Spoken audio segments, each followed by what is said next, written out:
Hello, everyone. We are the Gratitude Girls. The Gratitude Girls are in the house. Hi, Lori. How are you?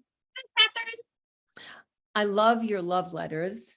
They're beautiful. It really reminds me of a few things. And we'll get into that in a few minutes. I'm so excited about tonight's training. I'll take a minute to introduce myself and Lori will introduce herself. I walk into the room and I'd like to say, rah-rah is in the house. My name is Catherine Asaro-Myers and I'm live streaming to you tonight from lovely Niagara-on-the-Lake, Ontario, Canada. And it is spring, and tonight is the spring equinox. So we are really in the great time of year. I'm here with my amazing partner who is doing all the tech for us. Lori, can you say anything or shall I introduce you? Yep, I am Lori Radecki, and I am in a little town outside of Nashville, Tennessee. Tonight, we're here to talk to you about some really important things. First, I'd like to mention that I am in my same location with a new surrounding. So stay tuned for the tech backgrounds that you're going to see on this half. Lori and I like to move things around. And tonight, we're going to talk about my upline told me to do it. Have you heard that before? My upline told me to do it. So therefore, whether I stand on my head or jump through hoops or do this, even though it's not in my zone, I'm going to do it. So Lori and I have a lot to say about this. We have decades of experience in this business. We're not saying anything about anybody's upline. We're somebody's upline. We're many people's uplines, but we're not saying don't listen. But we would like to point out about being aligned and what's in alignment. Sometimes I hear, I have a flat tire. Go fix it. I wouldn't fix it. But if somebody said to me, why don't you go fix your flat tire? It's easy. I'd say, no, thanks. I don't want to. I'd have no trouble saying that. So what changes when we're in network marketing, direct sales, and our upline says, go do that? And we say, all right, let me drop everything, go out of my wheelhouse, get out of my money-making zone, and let me go do the thing that I really don't feel aligned to do because somebody told me, go change the tire. Lori, do you go out of alignment and are you productive when that happens? Right. I'll be honest, I have tried that before. And yeah, exactly. When you're not in alignment, you're not productive. You don't see the results. And then you stop the train that was going of where you had results, right? So there's so many ways in direct sales or network marketing to sign people up, right? So you can do the social media there's Facebook, there's Twitter, there's LinkedIn, there's what else is there? There's Snapchat, there's Instagram. There's so many things now, right? And then there's what else is there? We'll find them all real quick. There's belly to belly, right? You could go to networking meetings. You could do one-on-one meetings. You could do one-on-one Zooms, kind of like what we're doing, right? But, and you could do in person. You could do cold calling on the phone. Remember those days? Get out the phone book and go down the list and call people. Remember door knocking? Yes. Door knocking, making a list of all your friends, family, and people that who your dentist is and who your chiropractor is. And let's see, what else? Is there anything else? Well, some of the things that I would list are the people that I pay, the people that I provide some monetary value to, and they do something for me. So I would look at, like you said, your dentist, your doctor, but maybe people that do things around the house for us. So you can look at all the things that you do.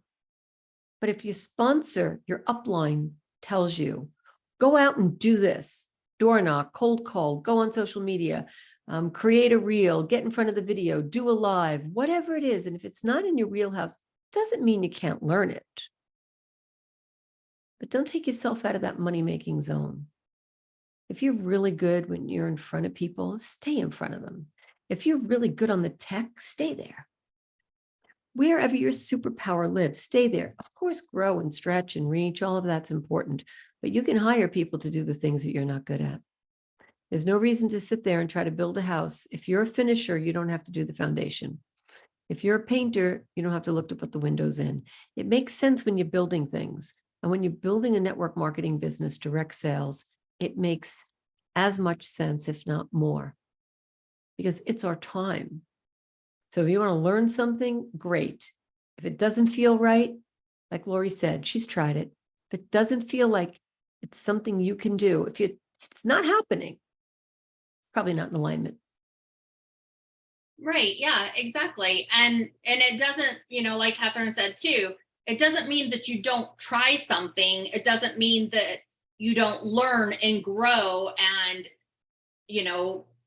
switch with the changes that come on through life, right? And like through COVID, we had to switch and couldn't do belly to belly networking, right? So you had to adjust some things and pivot, but you can always learn new things. But the thing is, don't stop the things that are working for you. If you are currently doing something, if you're, going to shows and doing booths and that's your thing, and you're signing people up left and right doing that, and you're doing great with it, then, yeah, maybe you try something else.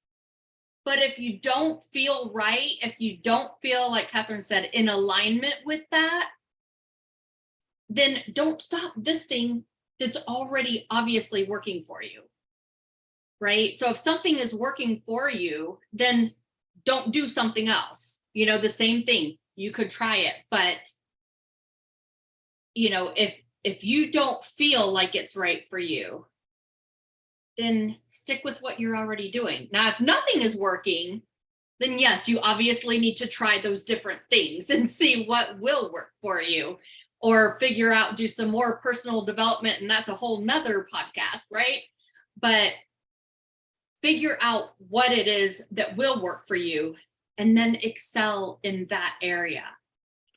I love that. And if you're not sure what you're good at, ask your friends, what am I good at? What do people come to you for? Do they come to you because, and they'll tell you, you're a really good listener, Lori.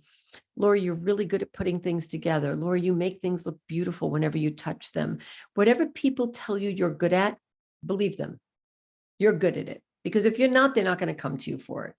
If they're not coming to you for tech information, drop the tech. If they're not coming to you because you haven't made anything look beautiful and you're behind the scenes and you really have no idea what to do with color and design, don't go there. Take what you're good at, pat yourself on the back, do more of it, make a list. You like to make lists? Write it out. Put it on your Big to Know, put it on your Google Keep, put it in your iOS notes. Say, this is what I'm good at. This is what I love doing. And when something comes up that you don't like doing, you can make a little note and say, not too sure about this. So I really like a clean house and I like to clean my house, but sometimes I'm working and it's more effective for me to be working than to clean my house. I really like a nice garden, but I just don't have time to get out there. So I find the things that I like and that I'm good at, and then I go, to those other things. And I take note and I pause. And then there are things that you can ask me to do that I know I definitely don't like, and I recommend that you make a list of those. So really don't ask me to do that because I'm just not going to do it. I'm not going to change the tire on my car. In network marketing, there are things that I'm not going to do because we know through trial and error, it's a waste of time. We won't list them, but we will tell you there are things like in any business that are going to waste your time. So try to stay above the water, stay ahead of it. Don't push it. Don't be behind it. Don't try to bring yourself up from it. Float right on top of things. Get into the zone where you're feeling and receiving and giving and being of service, not asking people to do things all the time. Because sometimes in this profession, we get a bad rap. And that is, there's a lot of asking and not a lot of giving. And if you can give and be a valuable resource for someone, they'll come back to you. And then maybe you can tell them what you do. Right. Yes, absolutely. And make sure to tune in with us every Monday night. We are right here. We do lots of free coaching and training just like this. And if you do want to get more in depth, of course, go to gratitudegirls.com/coaching, see the information there. Also, make sure you like and follow us on gratitudegirls.com as well as facebook.com/gratitudegirls, and watch us the fourth Tuesday night of every month. If you want to share your gratitude story with us, make sure to do that. Also, go on Amazon and get our Gratitude Girls journal, and make sure you follow it, do our 100-day gratitude challenge. Make sure you rate us, give us a 5-star review on Amazon, of course. And we will talk to you guys next week. Thank you.